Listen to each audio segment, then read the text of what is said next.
This is Marco Reus. This is Shinji Kagawa. This is Nuri Shahin. Hello, this is Jadon Sancho. And you're listening to the Yellowwall podcast.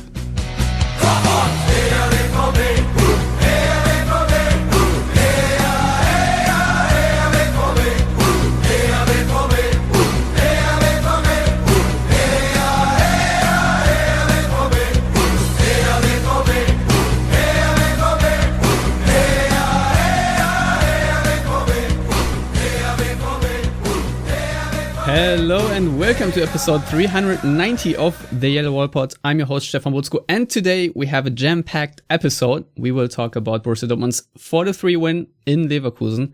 I'm joined by Sinan Schwarting from the Black Eagles podcast to preview the Champions League game against Besiktas, and we will discuss the first competitive match of Borussia Dortmund's women's team, 8-0 drubbing of BV Brambauer. For all that and more joins me Lars Pollmann. Hello, Lars. How are you doing? I'm glad the NFL didn't start this weekend, but next weekend.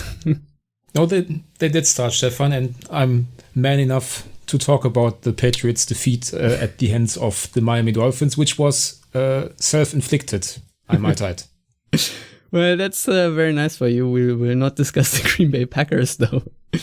For them, apparently, the season has not started. But let's not talk too much NFL, although I feel like our next panelist will rather do that than us two, because we have a debutant on the Yellowwallpod. She is a writer for FearTheWall. Welcome to the show, Julia Poblotzki. Hello, Julia. How are you doing?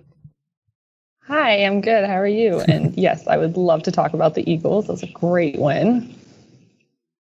Yeah, finally a Philadelphia team that managed to beat a team from Atlanta. Yeah, we don't need to talk about that. Are you also a Sixers fan, or is it just... Unfortunately, I am a fan of all the Philly teams. How did this happen?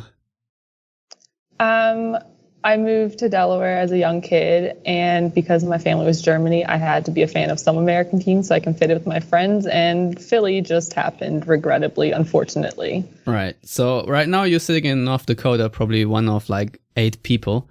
Yes. But you are also here because you are a Borussia Dortmund fan. How did that happen? So, like I said, my parents are from Germany. They've lived there, immigrated to the U.S., so I had the choice between Hanover and Dortmund, and considering my entire family, Dad's family lives in Dortmund, I didn't really have a choice. So, that's why I'm a Dortmund fan. Fair enough. And I think if you have the choice between Hanover and Dortmund, I think you had a better pick. Yeah, I picked a good one. So, anywho, let's move on to...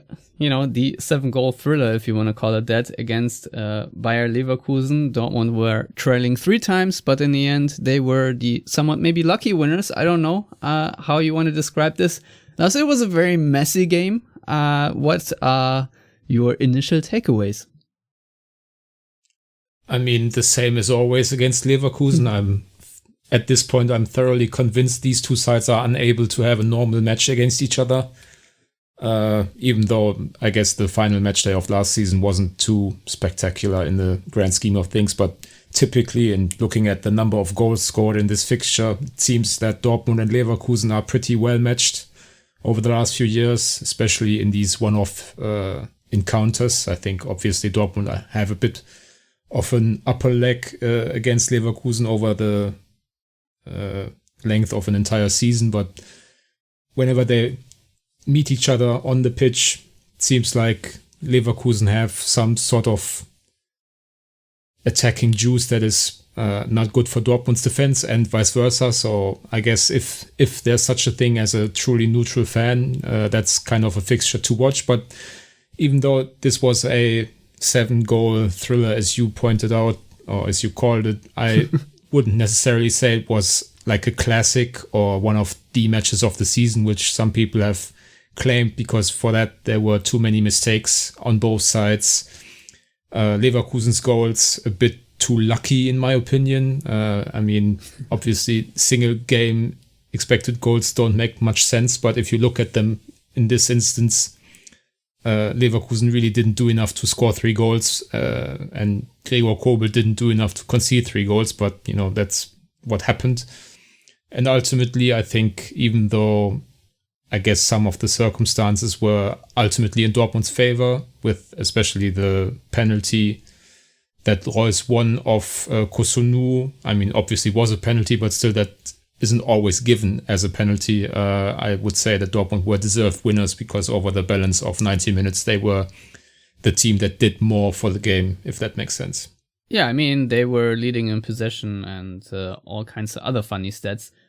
Julia, let's circle back to the beginning. Obviously, the starting lineup saw a couple of changes. We had Pongracic making his debut for Dortmund, and Axel Witsel rotated to the number 6 position. And that, I think, meant that Dahoud went a little bit further up to cover the number 8 position next to Bellingham. Then Marco Reus and Haaland were sort of teaming up front, and with Julian Brandt in the number 10. Interesting formation. I wasn't quite sure what to make of it when I saw the starting lineup public on Twitter, whether it was going to be a back 3 or back 4. How did you like the team that Marco Rose picked initially? Yeah, so that seems to be a common trend this season, that no one knows how this lineup is going to look, because frankly, the defense it's definitely a thing. But I think with the pieces available, because of all the injuries, especially due to the international break, this was kind of the best you could have done. I was really impressed by Pongracic. I thought he played great. Witsel, I was not too impressed with. And it would be nice if for the Champions League game they could get someone else in there, but I don't really know who, because the whole thing is a mess and the injuries are insane. So, yeah. Yeah, I discussed with Eric from the Leverkusen podcast in a previous pod the long injury list. So, Borussia Dortmund's midfield was a bit shaky. Julia, especially the first goal by Florian Wirtz, you had first of all Dortmund not really playing well out of the back, but then the center backs also didn't really close down Wirtz, whose toe poke, if you will, obviously hit the inside of the post, and maybe a bit lucky to score it how he scored, but he obviously had all the time and space. Who's even to blame for this in the center back pairing? Was it more on Akanji or more on Pongracic, or sort of both? Not really moving in and having miscommunications. So I was actually still watching the U23 game during the first 20 minutes of this game. So it wasn't much better. Both games at that point were going horribly, and I had like 5 hours of sleep and was regretting every choice I made. But from what I heard or read was that apparently Pongracic and Akanji couldn't really do anything about it because the rest of the team was just letting the defense hang out to dry. And I mean, that's what I saw too when I tuned back into the game. So I think the whole defense thing was just a mess. And I mean, it's to be expected. Pongracic obviously needs a little time to adjust. I mean, we saw that with Malen. You can't just throw a new player in and expect it to jive right away. Yeah, I guess that's true. Lars, how did you think Dortmund started into this game, considering they were very much warned about Leverkusen's plan to, I guess, force turnovers and then hit them on a counterattack? I mean, if they hit it well. There were far too many lackadaisical moments from especially Dahoud, Brandt, and Guerrero, who all three of those, I guess it's not necessarily a big news item when they have a couple of giveaways that could have been avoided. And one of those led to the first goal, where I would actually blame or lay the blame more so on Akanji than Pongracic, but also Witsel, because Witsel, as the defensive midfield shield kind of player, is supposed to be there where Wirtz picked up the pace, and then Akanji seemed to look at Pongracic to close down the gap, which from a positional standpoint didn't make much sense to me. And also Akanji being the senior partner in the centre-back partnership there should have taken the initiative more so than the new guy who has like 2 practice appearances with actual Dortmund teammates and not, youth players or whoever was available during the international break. So it was kind of the typical Dortmund away from home experience, which we've seen both against worse teams than Leverkusen and the likes of Leverkusen or other teams of that caliber. And, given the easy way for Wirtz to score, I think it felt at that point like it might be a long afternoon, which it didn't turn out to be ultimately, because Leverkusen made errors that were similar in terms of ineptitude defensively. Yeah, I feel like defensive ineptitude is sort of the main theme of this game. I mean, Leverkusen didn't really cover themselves in glory. What to me was one of the most frustrating parts, especially of the first half, was the offensive ineptitude of one Julian Brandt, to be honest, because he was very close, I think, to score, but sort of tried to pass the ball on in one instance. I forgot which minute it was, to be honest. And, then in another instance, he, I don't know, just whiffed at the ball or so. It was weird. Julia, from the parts of the first half you've seen, how do you rate Julian Brandt's first half performance, and how would you say he improved after the break? I'd say that was like night and day. I think he took like a Red Bull during halftime, because his first half was horrible and then his second half was actually good. But that was like the theme with all of them. For some reason, all three players that were terrible in the first half, and we were just, why are you here? Please leave. They then scored goals. And it's like, okay, maybe trash talking works, because clearly it did. Yeah, Julian Brandt in particular had a much better second half. I'm also for Julian, let's grade him on a curve, but I thought for Julian Brandt standards, especially when he was pulled to the back a little bit later in the game, was quite good there. Had out defensively and contributed in that regard. And when Dortmund sort of pinned back Leverkusen to keep possession, I thought he, especially in the half spaces, was quite valuable to flick the ball around. So in those regards, sorry, no, go ahead. I was gonna say the setup for his goal, like that was a nice move. I did not expect that from him based on what we saw. Like the little flick kick with his heel, like that was great.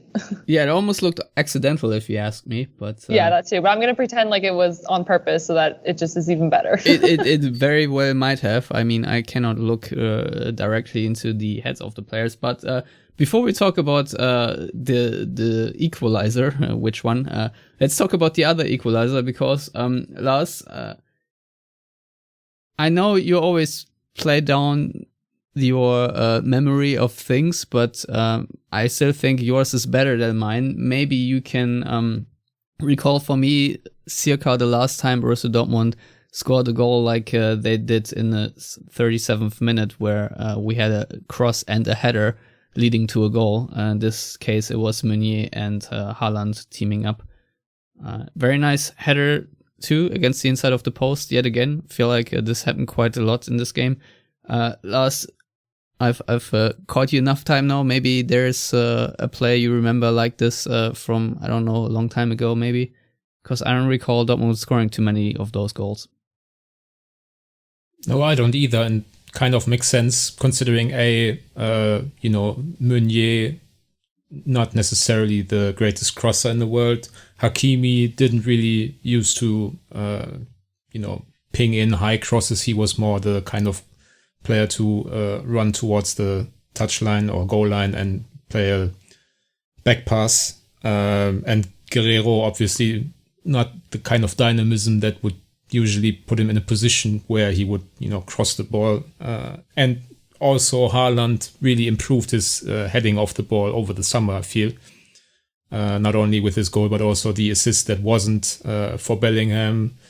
The timing he showed in both of those instances and a few other times, especially defensively this season. I think he's headed out at least 5 or 6 corners already in the Bundesliga, even if one of them came back to bite Dortmund on Saturday, which but I wouldn't say that was his fault necessarily. No. So it certainly feels to me as if Haaland has added another thing to his already impressive repertoire, in that you can now use him in that vein, especially when you're chasing a result, which, for all the shtick we give Meunier, I think one of his better qualities is actually crossing and not necessarily if you look at stats, but I think every now and then you see why he played at PSG and played a lot at PSG, despite, all the shortcomings he has already showed over the 14 months or so since he's been in Dortmund.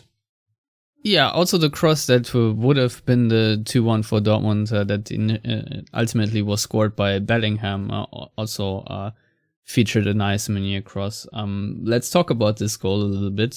Julia, do you agree with the overall decision by VAR to chalk off that goal for preceding foul by Moderhut? I think on Diaby it was, or do you think it's a bit too nitpicky in the larger context of VAR decisions? So I know where they're coming from, but I don't agree with it because, yes, there was a foul. It probably should have been called, but also that foul was so far before the goal even happened that I don't think the foul had any influence on the actual goal itself. And so I feel like the VAR should implement a time frame that how many minutes you're allowed to go back and check for fouls, because that was crazy. And I compared it to in volleyball, where if you challenge in volleyball, if you challenge a play, you have to do it right that instant. You can't let 3 more plays happen. And it's the same in hockey. You challenge right away. And the offside review in hockey is a whole other topic. But the same thing in VAR in soccer. It's that was, no, just don't go back that far. That was dumb. And it was a nice goal. It should have stood. Yes, VAR should have totally seen that this goal was too nice to take off. Also, yeah, it's crazy how many goals Bellingham is scoring that do not count for some reason. Lars, I want to hear your take too, because it was an interesting one. Yeah, and I think there's 2 ways of looking at it, which is letter of the law and spirit of the law. The problem is that the letter of the law still has some level of interpretation left to it. And the thing for me is, firstly, the timing context. As Julia pointed out, it was, I think, someone clocked it at 25 seconds before the goal. Might have been a bit generous there, but still, I think it was 23.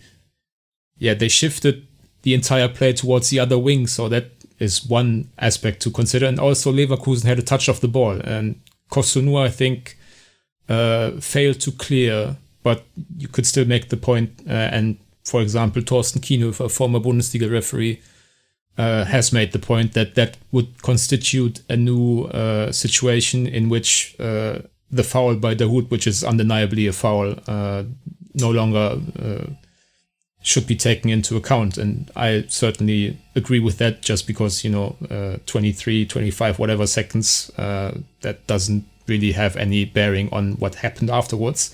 And then there's the spirit of the law, which, nobody in the stadium, not even the player who was fouled, had any complaints about Dortmund's goal. They celebrated for a minute, and then suddenly, just ahead of kickoff, referee Daniel Siebert puts the finger to his ear, and suddenly they are looking at something that, as I said, didn't really have any kind of bearing on what actually happened later on. So VAR wasn't implemented anywhere to do that. VAR was created to do away with terrible mistakes that completely changed the outcome of games. And the more we've come away from that idea, the fewer supporters for VAR are left at this point. When VAR first started, I was kind of a supporter of the idea, at least, and very much open to the idea of mistakes being corrected after the fact. But the way it's been handled over the, what is it now, 4 or 5 years or whatever? Jesus, I that don't long? know any. I was going to say, so. It's been that many years. At least 3 seasons in the Bundesliga, I think. We've lost a lot of time due to VAR checking 5 minutes, at everything. But Jesus Christ, I guess you're right. We have VAR at the World Cup, for example, so that's at least 3 years, and we had it a bit before. So however long it is, VAR certainly has lost most of its supporters in the Bundesliga, and me as well. I mean, there's far too many instances of, someone going by the letter of the law when the spirit of the law is completely different. So I think ultimately the only way VAR works, in my opinion, is if they use it for, things that the referee just missed because he couldn't see it, and or in addition to offside situations which are too close to call for the human eye. That's, in my opinion, that's what it should come down to, because everything else is just a huge annoyance at this point. Yeah, I would agree with that assessment. Also, I would describe myself as a theoretical proponent of VAR, but the way it's being implemented, I struggle with it also, just because, the joy of celebrating goals sometimes gets dampened a bit. I mean, there are goals where you know for sure it's a goal and you don't have to worry about VAR. But I think this was one of the rare occasions where I was 100% convinced there was nothing wrong with this goal. There was no offside, nothing.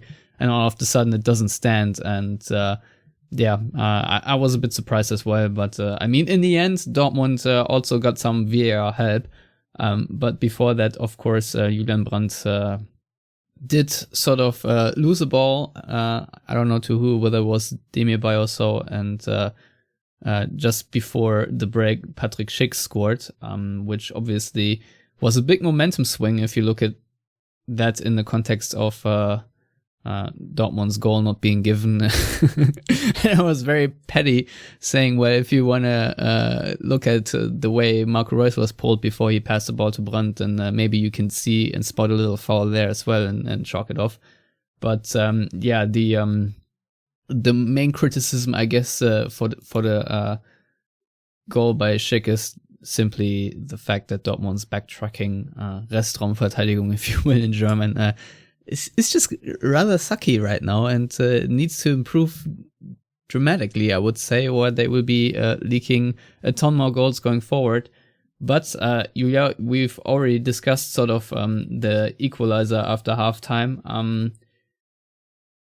Then, of course, DRB again made it 3-2 from a botched... Well, it wasn't really a botched clearance. DRB was maybe even a bit lucky to fake out a Dortmund player with a whiffed shot, and then, of course, once again hit the inside of the post. After Leverkusen made it 3-2, and I thought Dortmund started to look a little tired, had you any belief that this was going to be Dortmund's day after all? No. No. This game was, well, it was partly like, this game was bonkers. I didn't really know what was going to happen. So I had a feeling that more goals were going to happen, but I didn't know in which direction. And I also felt like every time Leverkusen went back in the lead, Dortmund was just more dejected, because it's like, oh my gosh, what the heck? We just tied it. Why are we down again? But, I should have known that this game was going to have a lot more excitement, because that's the trend of these two teams, apparently. Yeah, so what did you think were the factors for Dortmund, pushing more and more for more goals coming back into this game and ultimately winning it? Can I be really petty and say it's the mentality? You can say that, yes. We have this mentality. No, I don't know. I think it's just that Dortmund realized that they have offensive prowess, that they have the players that can do it, and that they just need to buckle up and actually do it, and not just get in their heads and go, oh no, we're losing again. Like, I think they just had to realize and said, okay, we're going to do this. And then, Haaland, he just always wants to will the team to a win. So that definitely helps out a lot. Yeah, what also helped, Lars, another sort of controversial moment, and I think Daniel Siebert didn't really cover himself in glory, was around the 60-minute mark, when Meunier fouled someone and then butted heads with Florian Wirtz, but somehow Erling Haaland was booked instead. I'm not quite sure how Thomas Meunier survived this particular moment, because he already was on a yellow card, and I for sure expected him to be sent off, but somehow it didn't happen. I feel like Daniel Siebert also studied his little card for a long time where the names he's already taken standing on. Do you think this was a case of referee actually trying to not, send someone off and still show a booking? Or do you think it was just terrible refereeing overall? Or do you think it wasn't a warranted second yellow?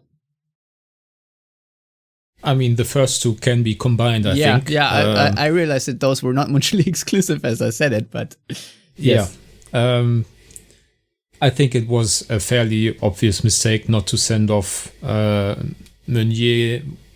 Giving Wirtz a booking basically means you also have to book Meunier because they both did the same thing. And I think there was a time in the Bundesliga actually where the two players who incite like a kerfuffle were to be sent off, which obviously they scrapped relatively quickly because it led to a couple of sending offs where nothing really happened. And obviously that would have been too much here. But I mean, if your decision is to book Wirtz, then you also have to give Meunier a second yellow, which I think would have been warranted, if nothing else, than for the fact that Meunier let an 18-year-old get into his head. Which, I mean, Meunier turned 30 on Sunday, I believe.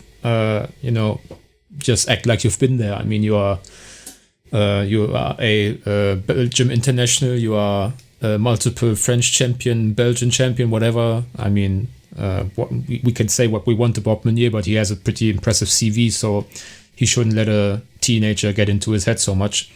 And I definitely think that Siebert knew that he had to book someone from Dortmund as well, because it wouldn't have been understandable why only Wirtz was going into the book. And I guess Haaland was the first other Dortmund player on the scene or something like that, and he just said, okay, to appease the crowd also, not only Wirtz, so let's give it to Haaland. Or I'm pretty much convinced that he just wanted to book someone of Dortmund, and Haaland was the first in the vicinity. So definitely an incorrect decision in my opinion, but Haaland shouldn't necessarily be in trouble with amassing yellow cards over the rest of the season. So definitely a bullet dodged for Dortmund.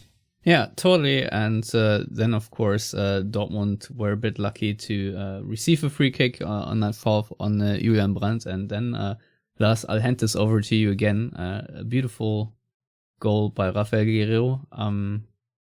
I know it's very rare and very precious if Dortmund score a direct free kick. Did you see or hear what Guerreiro said after the game about practicing or not practicing direct free kicks at all? Nope.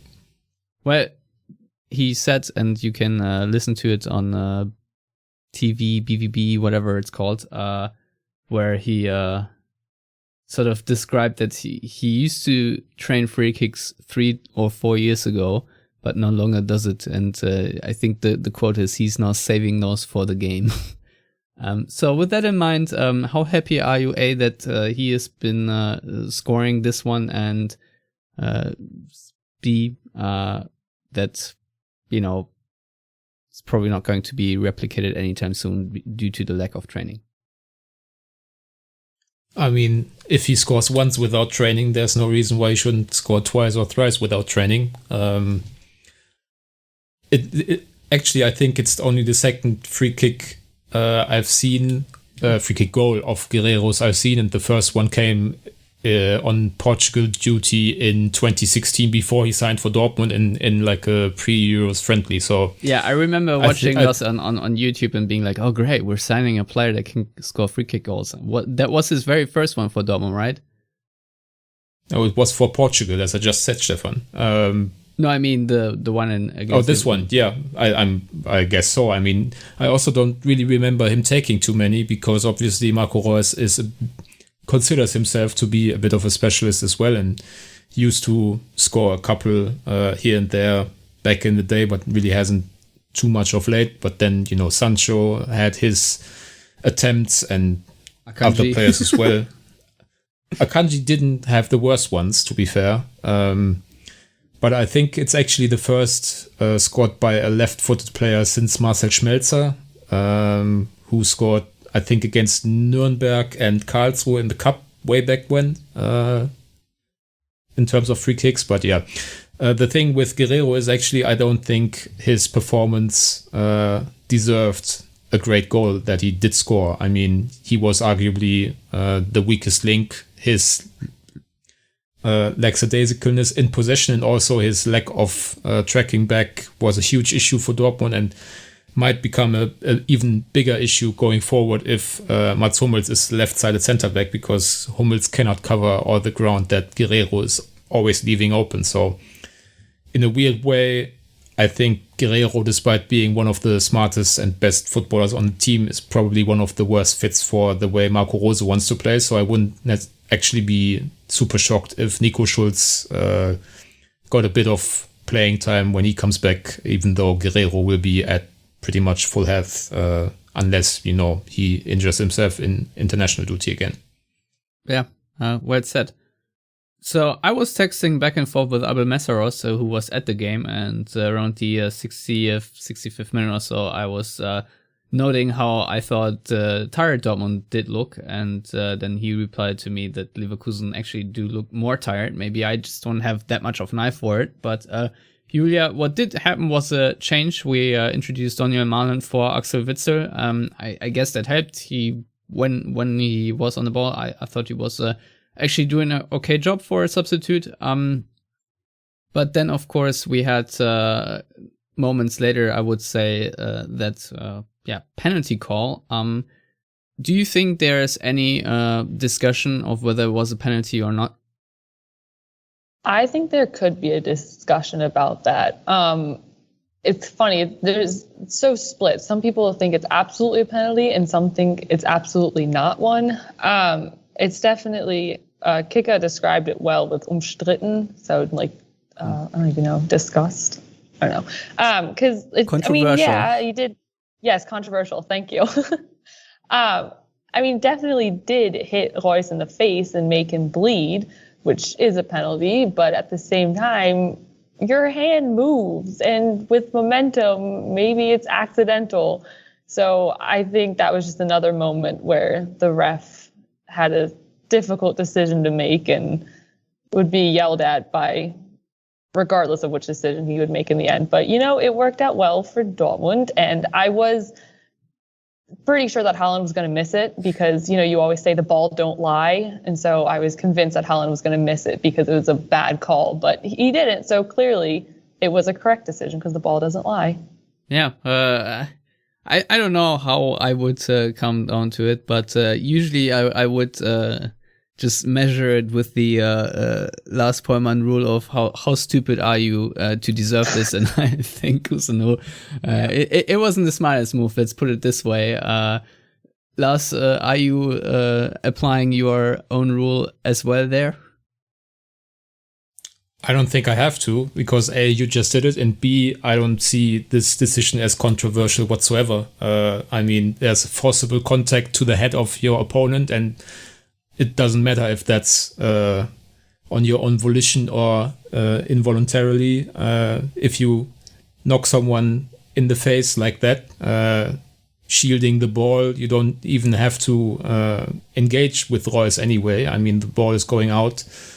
I don't know what Kosunu was thinking, but it's a clear penalty, and I don't really see how that's a controversial decision outside of, the game state and the game being played at Leverkusen, and Reus having a bit of a reputation, or used to have, I guess is more correct, of going down easily. But the guy was actually bleeding, and talking heads on German TV were saying that, he was embarrassed himself. That couldn't be further from the truth. So both by my standards and the standards of the laws of football, that is a pretty clear-cut penalty. Yeah, to me it was a slam dunk penalty, but just because it is to me doesn't mean it actually is.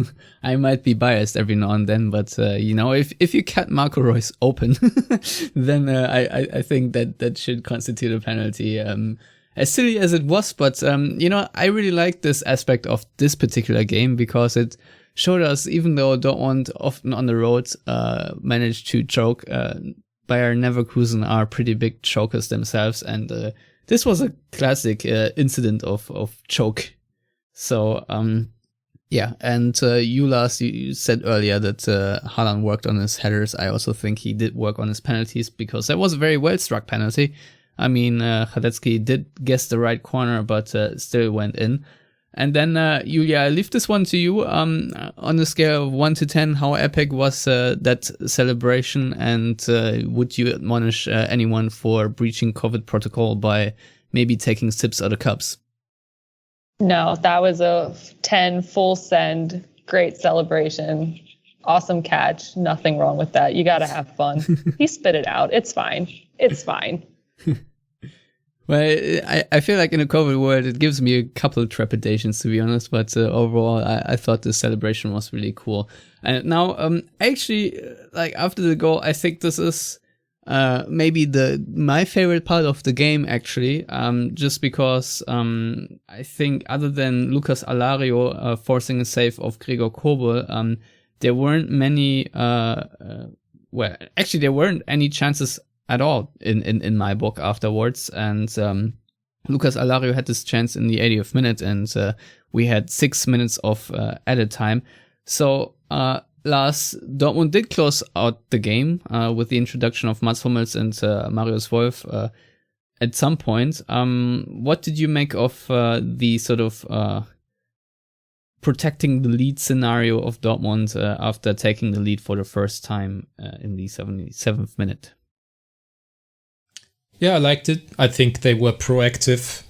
Obviously, the team selection at that point also lent itself to it. I mean, they had in Daniel Mahlen and Erling Haaland, that might well be the two best counter-attacking players in the entire Bundesliga on the pitch at the same time. And Marco Reus, despite not having, necessarily the athleticism at this point, just by sheer intelligence, is also... Was he still on the pitch? I think so. Yes.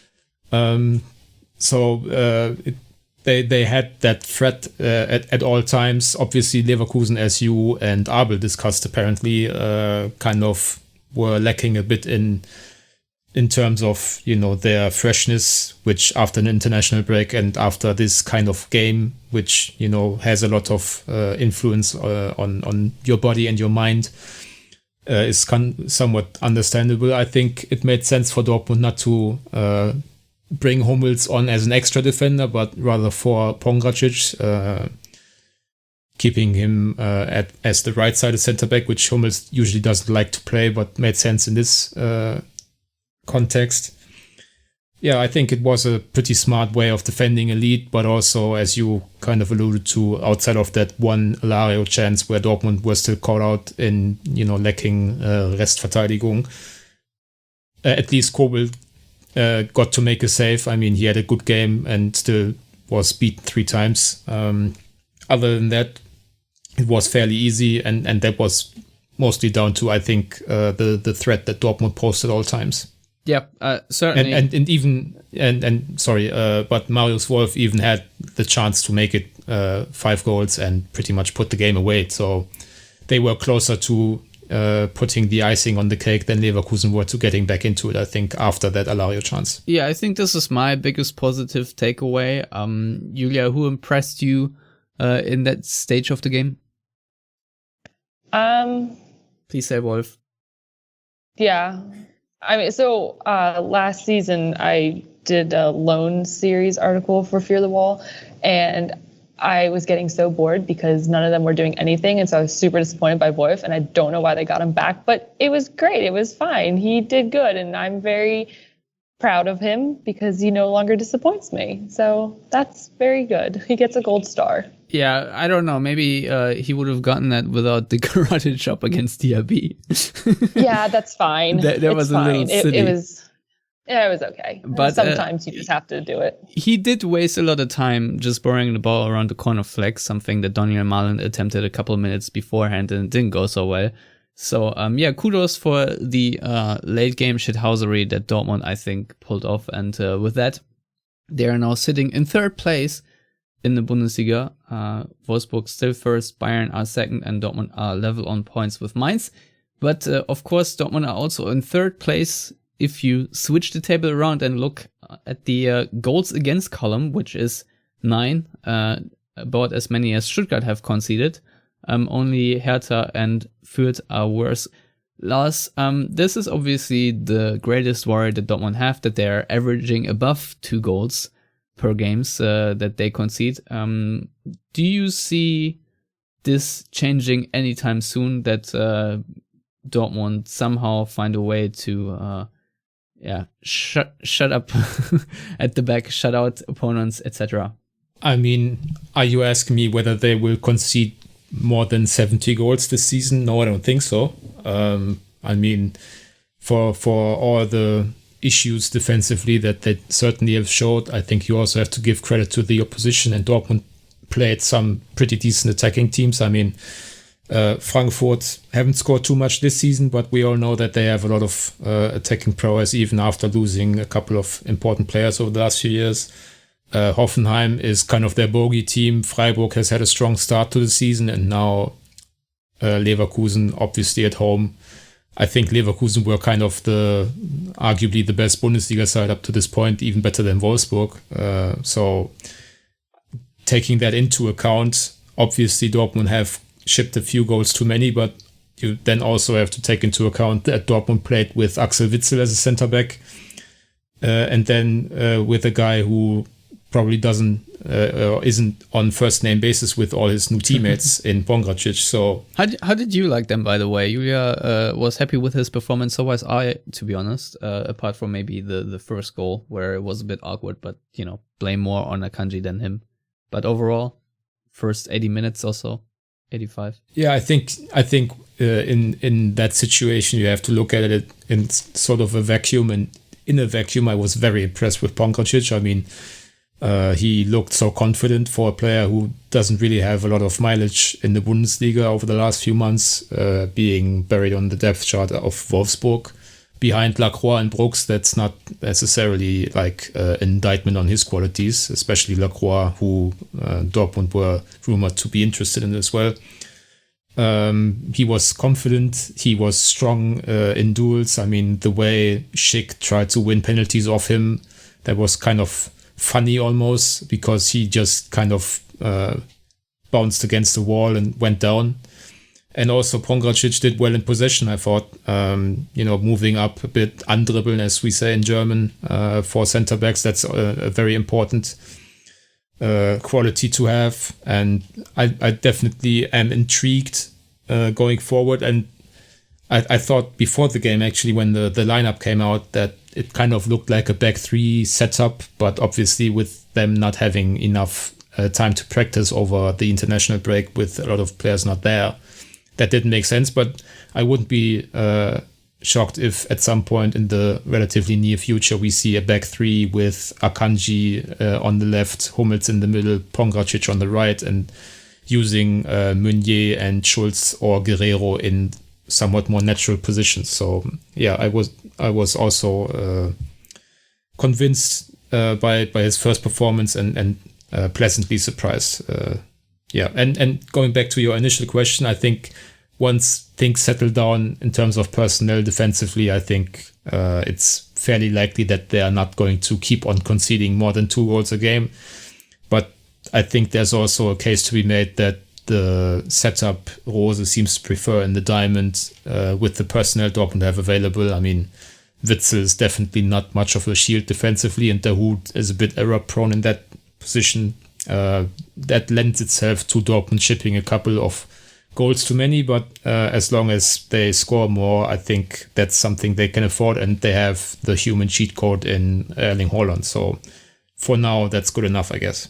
Yeah, I mean, if you think about it, he has now scored 65 goals in 65 appearances for Borussia Dortmund. Add to that 19 assists. So it's hugely impressive. And once again, grabbing 2 goals against Leverkusen. Julia, before we move on to the Champions League, do you have any closing thoughts on this Leverkusen match? No, I mean, I think y'all said it all. It was, the whole game could just shit house, basically the whole thing, bonkers. And yeah, I hope the next game won't be as crazy, because I don't think any coach likes barn burners, but it was fun. Yeah, Dortmund obviously play in Istanbul now on Wednesday. And before we talk about it, I had a special guest on to preview this game. Already recorded this on Friday, so that was obviously before the Leverkusen game. But without any further ado, here are Sinan Schwarting and myself previewing this game.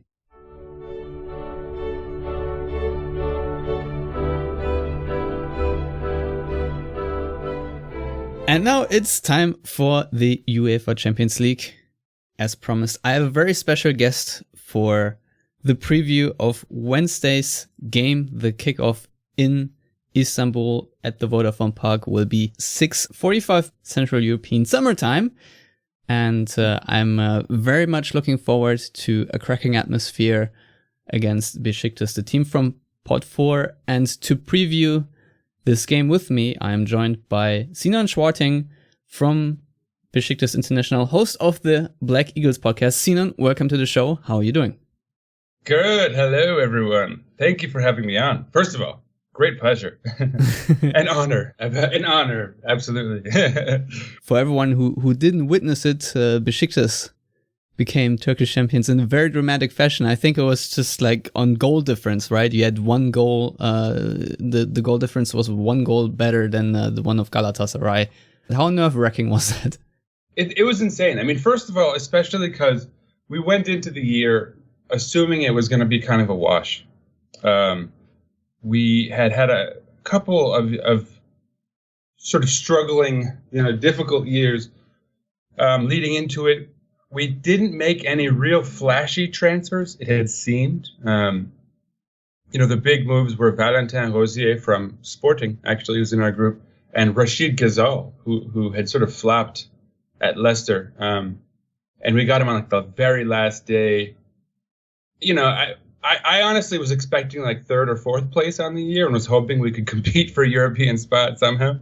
But so we took a huge commanding lead, shockingly, into that maybe with 10 weeks left. And then just every week another player would get injured. And it was first our striker, Vincent Aboubakar, and then just literally one piece after the next. We were relying on academy players for a couple of matches in there. I mentioned on my podcast when you asked about him, but Gökhan Töre was coming in various positions and bailing us out. So it was an absolute I was about to use a bad word. It was a terrible time, and it was very stressful. And we were losing matches we shouldn't have, and teams that had nothing to play for were celebrating like they'd won championships just because they prevented us from winning. And there's this tradition in Turkey of clubs sort of paying each other, paying the opponents of rivals to perform well late in the season. And so there was all these conspiracy theories floating around. I mean, it was just absolute madness. And we just scraped it out by the skin on our teeth in the end. Right. So this is your first time being in the Champions League since the 2017-2018 season, because I think in 2016-2017 you were Turkish champions as well. And that time in Group G you actually topped that group, right? I think you beat a group with Porto, Leipzig and Monaco, which is very impressive and should be heated by any Dortmund fan thinking Besiktas will just roll over. Unfortunately, though, I think you then had the pleasure of meeting Bayern in the round of 16, and that right. Did not go so well. I think that the first game was like a 5-0 drubbing or so, and then the competition was pretty much over. But obviously now in Group C with Ajax, Sporting, and of course Dortmund, chances are pretty good again for Pot 4 team to maybe upset other group members. Dortmund are probably hoping that they are not the ones being or getting upset by the likes of Sporting and Ajax and of course Besiktas. So that being said, Besiktas are a team that have a couple of players that Dortmund fans know very well. For example, Michy Batshuayi. You just talked about transfers that are notable or maybe not notable. Of course, if you win a championship and you are not the top crop of or top brass of European football, there are always chances that you lose top players. Was it the case for you that you bleeded some key players from the championship winning side? And are there any players that you've added that you're hoping will help you out big time in this Champions League campaign? Yeah. I mean, first of all, so I got to do that. There we go. Knock on wood. As far as any sort of allusion or reference to a dark horse ability on our end, given Turkey's last performance in the Euros, I'm going to pretend like I didn't hear that. No, certainly. Actually, just a real quick side note too. You mentioned our 17-18 campaign in the Champions League, which was, of course, historic. And I mean, it's worth noting that that's our best performance ever, getting to the round of 16s, and that's like the norm for you guys. So I'm under no illusions either. But one other interesting point is the year before we had been in the Champions League as well. And although we didn't really get through, we won once and drew 4 times. So we do have a history of making things annoying and difficult for you folks in the Champions League, even if we don't have a history of much success. Now, answering your question about transfers, we had, I would say, not to scare you or anything, I'm kidding, because obviously we're the smaller side regardless, but we definitely had, I would say, our best transfer window in certainly my, 10 plus years of really seriously following Besiktas. And it was a rather strange transfer window. First of all, as far as guys outgoing, we only lost Vincent Abubakar, which at the time felt like a huge loss. He left for free to Saudi Arabia, I believe. And I mentioned earlier he had gone down with an injury late in the season, and he didn't appear for any of the remaining matches, I think, for the last 5 or 6, maybe more. And so now the going theory was that he had already basically signed a contract somewhere else. And if he had played one more match, a clause would have been triggered and he would have had an automatic extension with us. And so a lot of weird conspiracy theories about him leaving, and that really left us in a bad place for a while. But then you mentioned Michy Batshuayi. We got Alex Teixeira, who was coming in from China, but previous to then played amazingly for Shakhtar. I don't know if you recall. Yes, I do. Dortmund had some heated battles with Shakhtar where he featured prominently. Yeah, and he's coming, he's landed on the ground running, so to speak, with us. He got his first start in our last match, and he scored the only goal, which we, in a match we ended up winning 1-0. We went down a man for the entire second half. So, spirited. But yeah, so he's already kind of come in, played really well. We managed to re-sign both of last year's guys, Rosier and Ghazal. They had been loans without options. So we kind of convinced them to stick around, I guess, via our play last season and their experiences in Istanbul. I think a lot of guys are on the fence about coming to Istanbul. Obviously, it's a big culture change from where most of them are from in Europe or whatever it might be. But so yeah, we've made some absolutely huge moves. Obviously, the biggest one now being Miralem Pjanic, who's obviously just a loan. He just was bought by Barca for 16 million. So I truly doubt there's an affordable option on that loan. But nonetheless, he seems eager to play for us, to get playing time at all. We have a kind of history with Bosnian players in Turkey, so maybe there's a cultural similarity or something. They seem to enjoy playing in Turkey, so hopefully he'll thrive. And who knows, maybe we'll get another year on his loan or something like that if he does well enough. But so yeah, lots of flashy moves for sure, and lots of interesting Turkish players too. Guys on the national team: Kenan Karaman, Salih Uçan, Umut Meraş. They're all guys on the periphery of the national side as well, who have come in because we have crazy domestic rules about how many Turks have to be on the field and stuff. So all in all, a very good transfer window for Besiktas. Although still, I think our best 11, on paper, obviously Dortmund is the best side in the group. So, Erling Haaland, the best player in the group. So it's not like we're catching up to you guys by any stretch. Well, I mean, the players that I know quite well still from Bundesliga days, for example, is one of your center backs. It's Vida. Didn't he feature for Croatia in the Euros too? Yeah, regularly now. He's for many years. Yeah, so he's a player I never really rated, but I think has improved over the years. So I'm quite wondering how he will go up against Dortmund's attack. But before I ask any other questions, obviously Besiktas is not a team that I watch on a regular. To be honest, even if they feature in the Champions League, I very hardly watch them, and if I watch them, it's probably more with a focus on the team they play against. So, what kind of playing style do Besiktas practice, and how do you expect that to change, if at all, in the Champions League? Yeah, that's a really good question. I think it's going to have to change, obviously, because similarly to you guys, on a relative sense, right? I think as Dortmund is to the Bundesliga, Besiktas is to the Super League. And I mean, I suppose we win a little bit more, relatively speaking, because, we don't have any clear cut like Bayern Munich.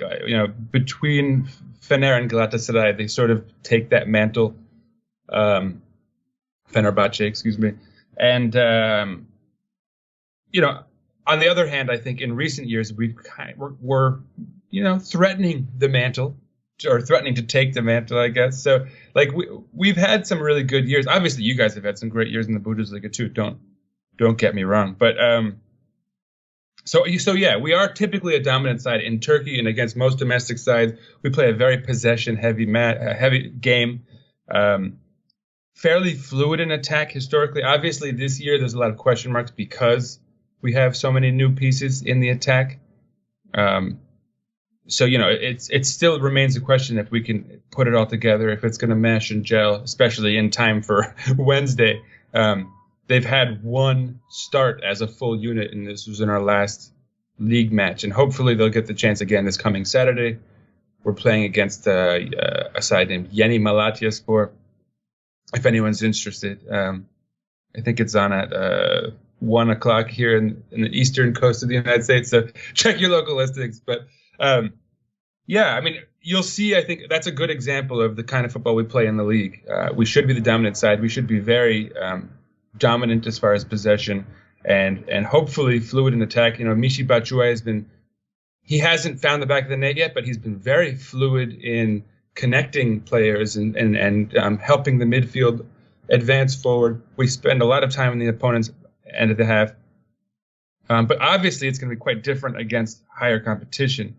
And we tend to play slightly differently against our rivals in Turkey, Galatasaray and Fenerbahce. So hopefully we can conjure up the same kind of form that we typically do against our rivals, especially with our current coach. He's done really well in those clashes, in the derbies. So, yeah, I mean, honestly, when we struggle, a lot of people say, we're actually a better side on the counter. We shouldn't be so reliant on possession, So, there is a going theory that we're a pretty good side on the counter, and so we could be effective. But obviously, we rarely come against sides as, as good as you guys. So we'll see. It's going to be a big test for our back line. With that said, our back line is the one piece of our team that's not undergoing any real changes. And, in a sense, I wouldn't say that our strength is our defense, because, for example, last season we allowed 19 goals in our first 11 matches as we were finding our feet. But with that said, we only allowed 25 goals throughout the rest of the season. And so we became a dominant defensive side through the course of the season. And then again, on the flip side of that, at the end of the season when the pressure was on, granted we had a ton of injuries, but we started leaking goals a bit again. So, defense could either be our strength or our weakness, depending on, how the boys react to pressure, because this is obviously going to be the highest pressure many of them have ever faced. Yeah, obviously, collective defending is very important on Champions League level, and if you have a squad where a lot of players, especially the attackers, are not really, in tune yet, this can obviously always be a problem. But I was just going to ask, are there any obvious weaknesses you can point out, things that Besiktas routinely screw up? Yeah. I would say that the left side of our defense, in particular our left back, is considered a weakness. We play with a guy named Fabrice Nsakala, who, again, right, like he's almost the perfect sort of example of our defense in that when he's playing well, and he had played well for long stretches last season, the whole defense seems to play well. But when we make mistakes, you can almost always sort of identify them down his flank. I mean, on the other hand, he's had really strong games, and typically our biggest weakness is countering, is defending on the counter, rather. We've shown some problems with that, with being broken open by, kind of clever long balls from the back. Deep lying playmaker, an effective deep lying playmaker could probably tear us a new one, so to speak. I think Gio Reyna might fit that role for you guys, right? But he is out injured for a month, so you won't be concerned with him really. So yeah, that could work to our advantage. Although Mahmoud Dahoud should be the one though. He's yeah. Probably the expert for that. So our holding midfielder.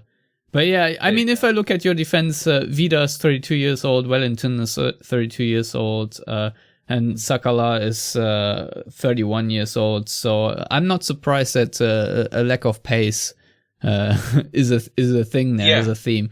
So yeah. But let's revert from weaknesses maybe and talk about probably one of your biggest strengths, and that comes maybe with an asterisk because I don't know yet, but maybe you can answer this. How full will Vodafone Park be? Because of course the atmosphere in Istanbul is something that will be crucial on the Champions League nights. So how are authorities and the Turkish Health Department, etc., handling such cases? Good question. So it's been something of a debacle thus far. They've allowed half admittance, so like half of the stadium can be filled. Normally it's about 40K, half is about 20K. But we have yet to reach 10K because they've rolled out more and more kind of restrictions as far as requiring vaccines, and then requiring 2 vaccines, and then requiring 2 vaccines, and then the 2-week period, which, again, I don't want to say I'm against it. Safety first, by all means. Especially in Turkey where the virus has spread. I think they're still struggling with it much more there than I don't want to say here in the United States I was just going to say, well. Camera pans to Florida. Yeah. I mean, in New York, we're doing quite well. So I guess I'm in a bit of a bubble in that regard. But yeah, certainly, like when you look at Florida or Texas, it's gone much worse. So I think they're probably doing better than those folks, but worse than us maybe here. But so yeah, I think they're still on the red list, for example, in Europe. I have a friend who is from Scotland, and he's stuck in Turkey because you have to stay at a very expensive hotel in England when you come back for 2 weeks or something like that. And he's like short on the funds. He's like a young guy. He's a student. So kind of interesting byline for him there. But yeah, I mean, it's tough.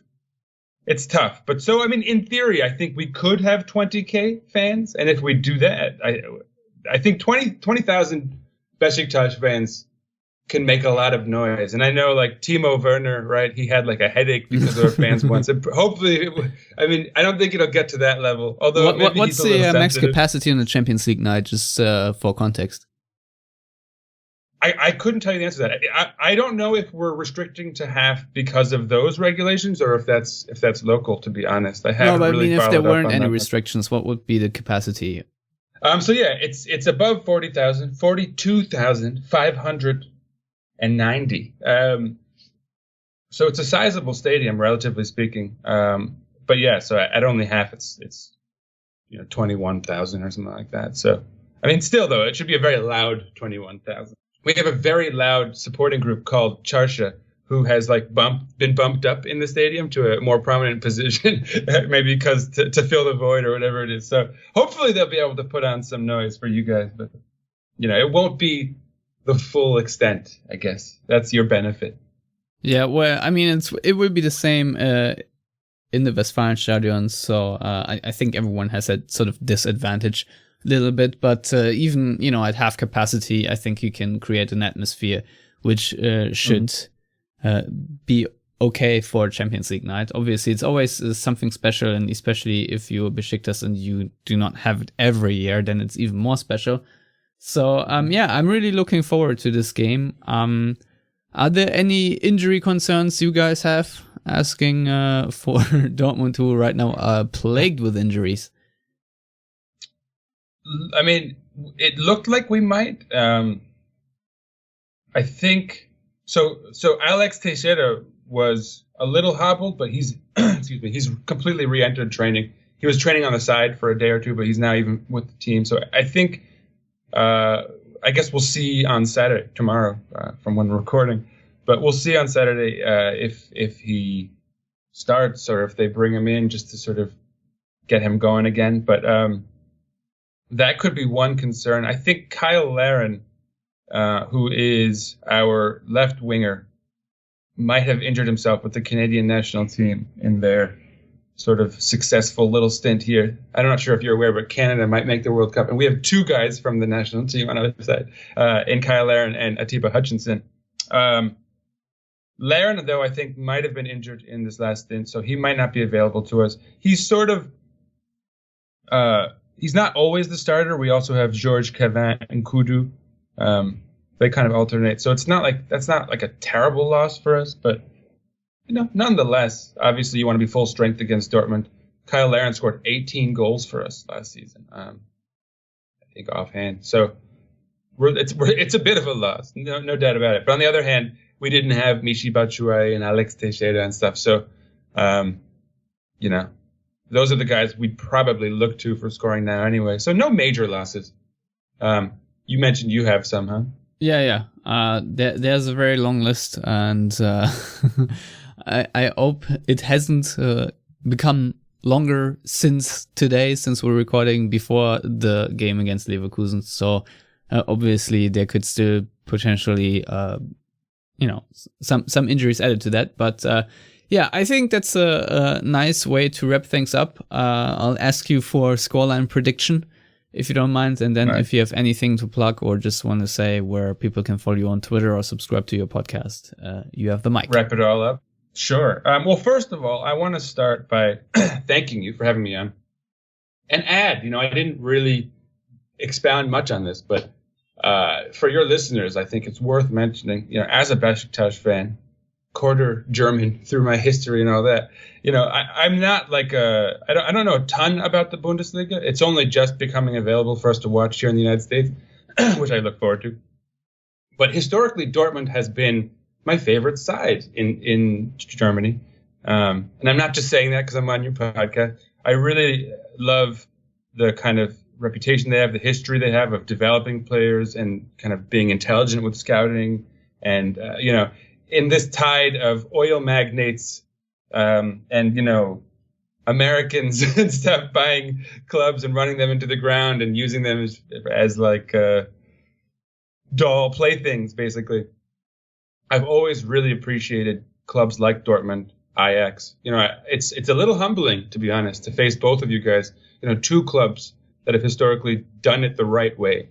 So let me put that out there. First of all, congratulations to you guys for not selling out, I guess, conceptually. Now, as far as what I expect, I mean, honestly, after last season, just being in Europe, being in this group stage was kind of already the icing on the cake. I didn't even think we'd get to win a championship, much less play in Europe. With that said, with all these moves we've made, guys like Pjanic and Batshuayi and Alex Teixeira and fortifying the team with depth even, now I would say, I wouldn't be like completely heartbroken if we just fell out of the group in fourth, because obviously that's what I would imagine the odds makers have us pegged for. But I hope, that we remain competitive. No embarrassments like we've had in years past. I'm not going to speak on specifics. So I hope we really, make a good name for ourselves as far as looking like a team that's not to be trifled with. I'd love to get a top two spot, but that, I think realistically you and Ajax are probably the ones that are going to do that. But, if someone else breaks into there, I hope it's us rather than Sporting. But yeah, I would be very pleased with the third place finish, honestly, and the chance to continue on into the Europa League, because I think we have enough talent now that it would be fun to see them get that chance to perform. And the Europa League is probably more realistic of a level for them. But at the same time, who knows? Like we've pulled off some minor miracles in the past. So I don't want to say that like not getting through is impossible, because really, it's a very fun group with great fan bases all around, and anything can happen, I think. Finally, as far as my plugging anything, I don't have any projects or writing things going on at the moment. So yeah, just follow us on the podcast if you want to get updated on Besiktas news with the Black Eagles podcast. At Eagles_podcast on Twitter, or just Black Eagles podcast on Instagram. Follow myself, Sinan, at Sinan Schwarting, for the Germans out there might recognize my name. At Sir_writes_a lot. Sir writes a lot. Right? Who wants to put that together? So yeah, that's how you can find me on Twitter. And I'm all about Besiktas pretty much over there, I'd say. Yeah, awesome. Sinan Schwarting, ladies and gentlemen, thank you for your time. And now I will bring it back to the show to discuss the Borussia Dortmund perspective of that match. Until then.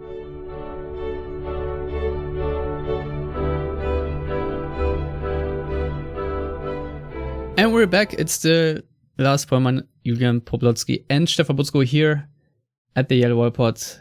And now to preview the Besiktas game a little bit more from the Borussia Dortmund perspective. Obviously, it's going to be a fun one, I feel. Julia, looking ahead, who do you think will start, considering that Dortmund will play against Union Berlin on Sunday and have played against Leverkusen?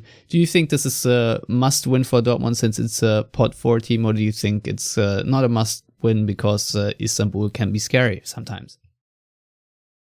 I think every game is kind of a must-win because I want to win all the time. But I think also, yes, Besiktas can be intimidating, and it is in Istanbul, which definitely adds to it. But it is a Pot 4, and Dortmund just is better. Like, I look at the Besiktas roster, and I think the only player I know is Batshuayi. So I think even if they give some players a rest, it should still be a win, and they probably will give some players a rest. But interesting. Who? Witzer, he can take a break, but then I'm also I don't know who to put in because everyone's injured and they're just dropping like flies. And you can't even call up players from the U23 because that injury list is also ridiculous. And the U19 also have injuries. That Gulputz is on the bench. But I don't know, I'd take Witzer out because there's not much more you can do. I mean, Hummels isn't ready to start yet. Delaney is gone. I don't know. I say screw it. Play just 3 defenders and what would that be? 7 offensive players and just try to score 10 goals and it'll be fine. Yeah, Lars, I think this is a valid concept. Do you have another one? Do you have a better suggestion? If you want to take Witzel out, you just put Marlon in the starting lineup, play basically the setup that they used on Saturday for the last 25 or so minutes. So with Brandt as the usually left-sided 8, Reus in the hole, and Marlon in the Holland starting up front. I think Moukoko should be available for selection as well. He scored a lot of goals for the under-21 national team, so he's one of the few players who probably made the best of the international break. I think it's early in the season. Nobody played too many minutes for their national team, so I don't necessarily think that big rotation is warranted.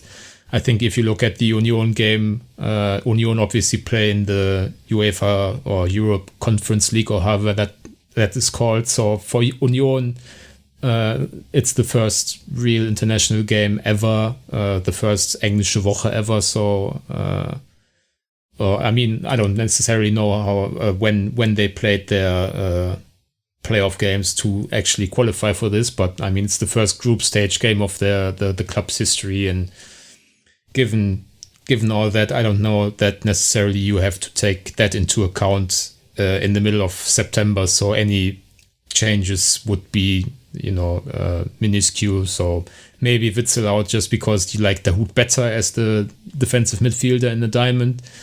I'm not necessarily sure Hummels can start because that was obviously rumored ahead of the Leverkusen game.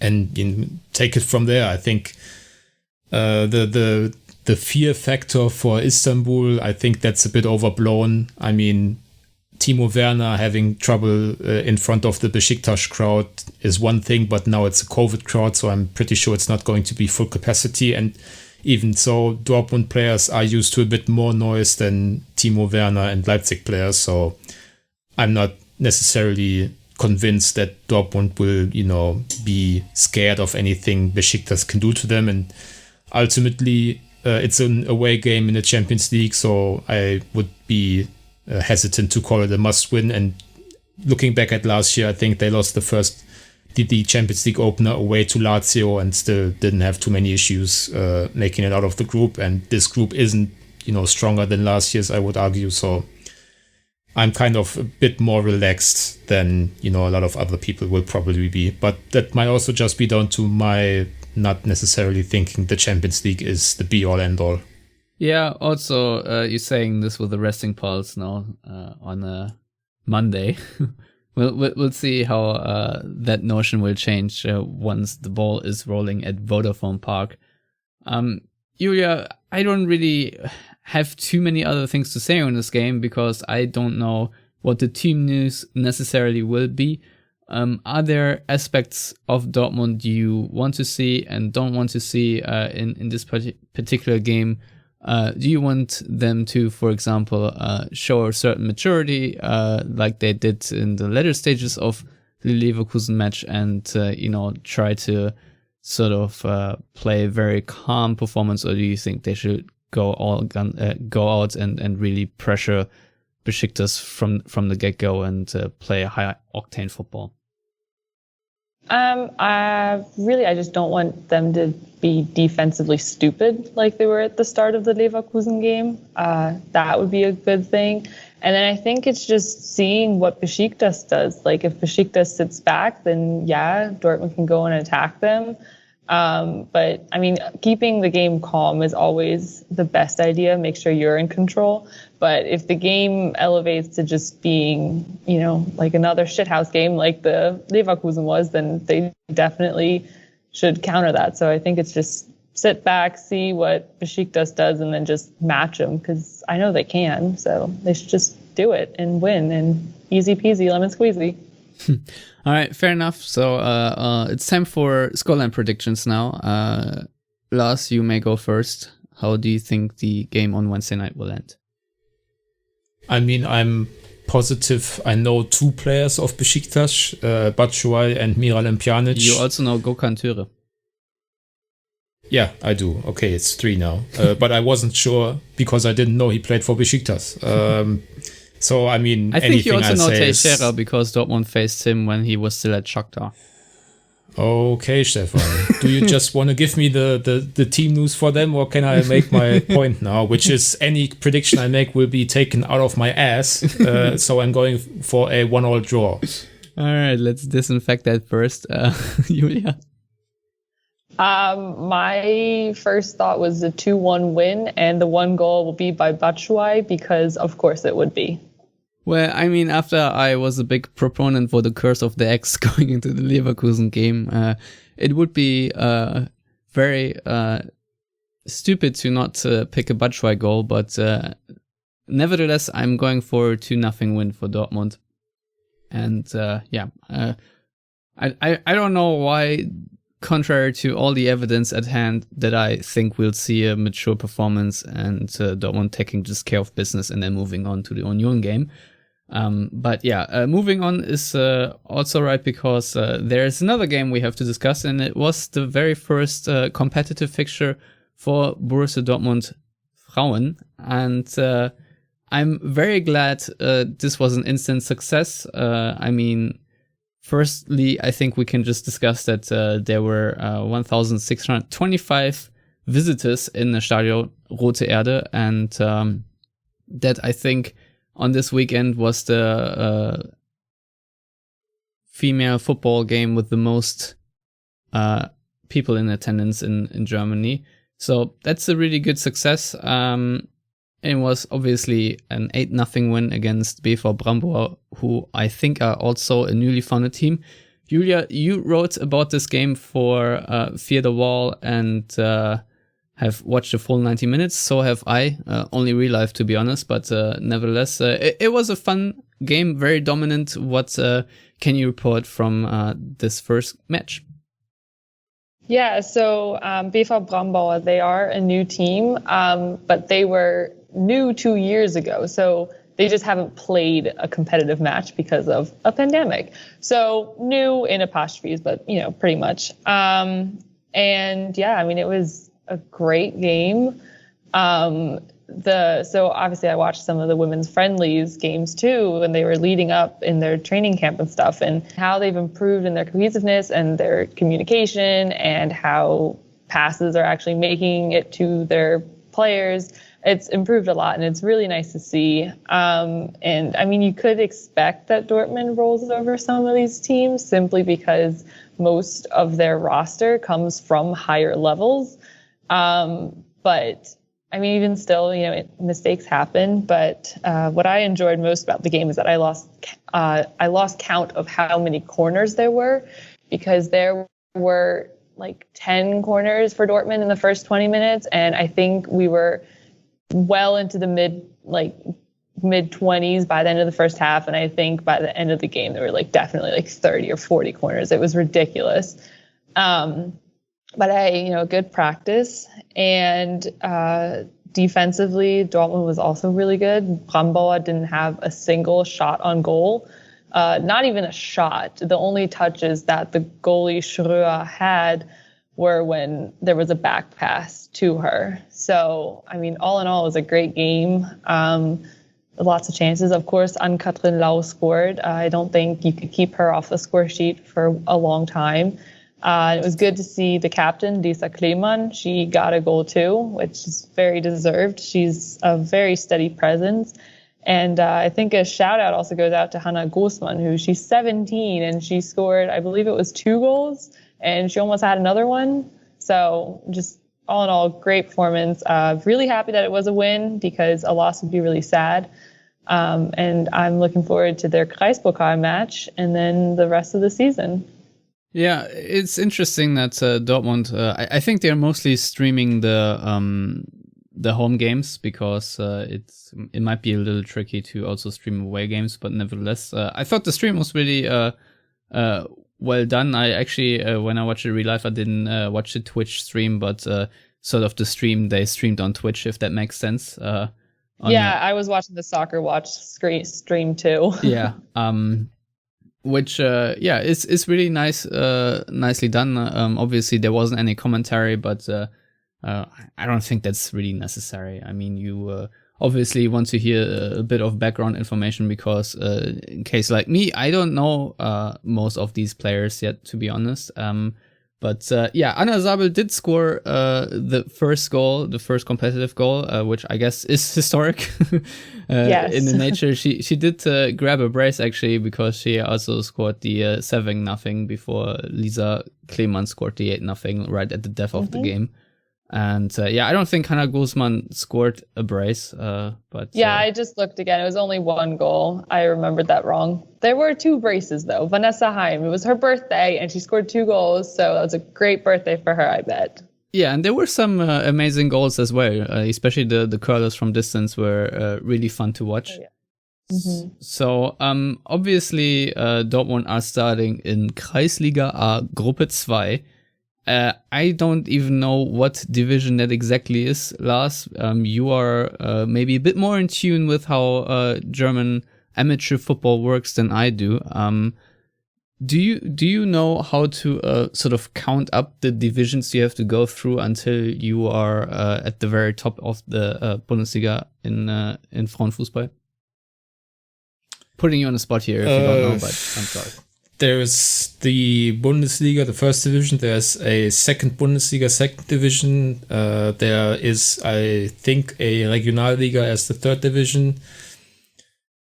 And then I don't really know, but the first promotion would be into the Bezirksliga, which I'm assuming is going to happen this season because obviously Dortmund, having recruited players far too good for the Kreisklasse, shouldn't have too many issues, even though it's a newly built team. Obviously they don't pay the players, which makes sense because it's amateur football in a sense, but they have the most professional training facilities and equipment, and they went on like a preseason event tour kind of thing. So they are playing against women who do this all for fun and don't have the ambition that Dortmund have. So anything other than a series of promotions over the next few years would be disappointing in a way.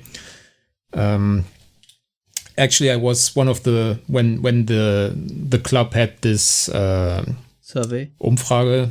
Yeah, they did a survey with fans what they wanted, and there was the option: do you want them to start at the lowest level, or do you want them to cooperate with someone else and take their license and start higher up the ranks? I actually wanted them to start higher up, just because I think what Dortmund can do for the professionalization, if that's a word, of women's football in Germany outweighs the positives of starting at the grassroots level, which this basically is. But seeing, I didn't watch the game, but still seeing these women who grew up as Dortmund fans, who grew up around basically Dortmund. I mean, they didn't recruit from too far outside. Seeing them, I think 35 kilometer radius was sort of one of the parameters they added to the recruitment.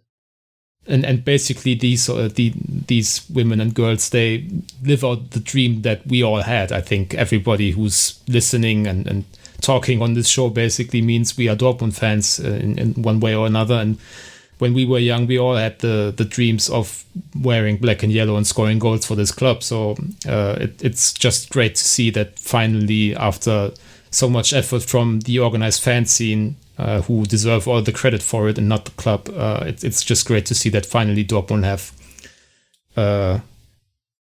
arrived in the 21st century and have a women's football team. And I'm sure that the best thing to me would be if this wasn't just the novelty factor of however many fans you said were in the stadium. I think there's a pretty decent chance that the capacity will be pretty much filled in all the home games, just because it's proper Dortmund football. It's not just a novelty. It's not just Dortmund having a women's team. It's a part of the club now, and I think it's been long overdue.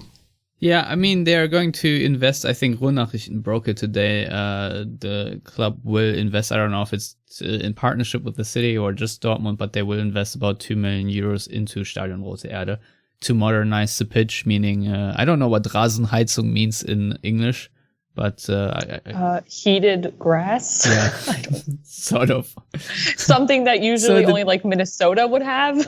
Yeah, no, every professional football pitch has that in Germany, so the pitch doesn't freeze over basically in the winter, for example. And I don't know if drainage will be implemented, so if it rains, there are not large puddles. I mean, overall, the pitch needs it. Yeah, Rote Erde is a sketch pitch. Let's put it that way.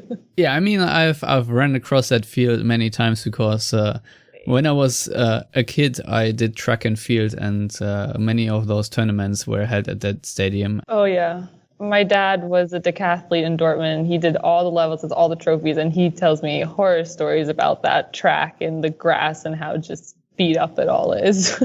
It is, but at the same time, it has a lot of charm, and I really love the stadium. Oh, yeah. Being there is, to me, just really being at home. I mean, I also had the pleasure of growing up right next to it, basically. It's, well, not right next to it, but it's about a 10-minute walk or so. So in terms of sports facilities, the stadiums and the Helmut Koenig Halle, which is just next door, is probably the closest to me. Maybe the tennis club is a little nearer, and I don't know, Rot-Weiß Ballrob, nah, it's probably further away. Anyway, before I go off on a tangent, Julia, how do you think the decision went of implementing this really at the grassroots level and not trying to, go the Red Bull Leipzig way, if you will, or just, trying to get a license from a team higher up and naming it Borussia Dortmund?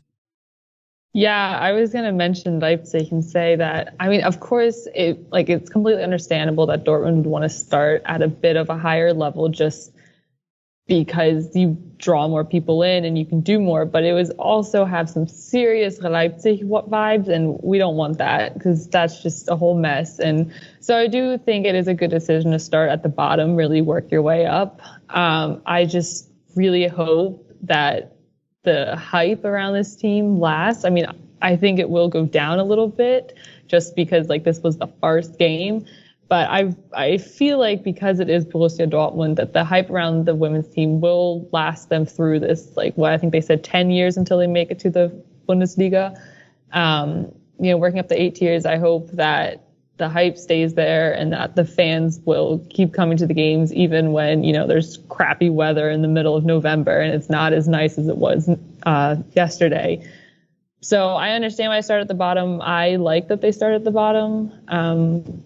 It's just more true, that more feels more real. So I think it's good. And I'm just happy that there's finally a team. I remember my cousin, she's really good at soccer. And I was teasing her that she just has to be so good that she can play on the men's team because there's no way she could play for any other team but Borussia Dortmund. And I'm glad that now there is a women's team, that all the girls, they can dream of actually playing for Borussia Dortmund and don't have to think about playing for, I don't know, Bochum or Schalke or whatever team there is. Yeah, obviously right now Dortmund do sit in second place because Yildiz Derne pounced their opponent 17-0. Not a good day in the office for Luna as well in the Kreisklasse A, but I'm really happy Dortmund finally have done this step. I'm a little bit torn because at the same time I don't feel like I want to wait 10 years until Borussia Dortmund make it to the Bundesliga. But to be honest, I think they should have just started this process way sooner. And as Lars just said, it's big credit to the organized support.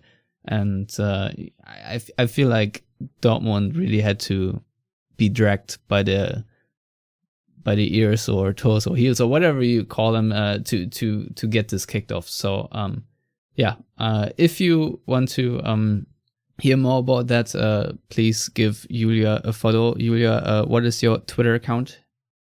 It's J Poblo. I didn't feel like writing my whole last name. That was too much work. Yeah, fair enough. Do you have any other things you want to plug? Other than, of course, your FearTheWall column? Just FearTheWall. I do a weekly hive update. Used to be baby bees, but now we have a hive because we have, our queen bees of the women's team. You can just check that out. You can check out the whole site. And then I'm on Twitter. Sometimes you might see me talk about the Flyers. That probably will be the most depressing tweets you'll see, though. Oh, really? Are the Flyers the Philly team that depresses you the most? I'm probably, out of the Philly teams, I'm probably the biggest Flyers fan because I like ice hockey a lot. And so, yes, they crush my heart almost every game they play. I absolutely hate them, but I love them as well. Okay, well, they have a fun mascot, so there you go. Oh yeah, Gritty is the love of my life. Yeah, well, I still prefer the Philly Fanatic, if I'm honest. But before we go off on a tangent, Lars, it's time for you to tell people where to follow you on the internet. Are you sure you don't want to talk about tennis clubs again and whatever sporting grounds were closest to your home? Yes, no. I mean, if anybody listens to episode 390 and doesn't know where the regular panelists are to be found on Twitter, then it's your loss, but you can find me at Lars Pollmann. Very well. And well, I'm just doing it so people can hear your voice for one last time before we end the show, Lars. But yeah, you can follow me at Stefan Butzko. You can follow all of us at Yellowwallpod on Twitter and Facebook. If you want to subscribe to the podcast, you can do that on YouTube, Stitcher, iTunes, SoundCloud, etc.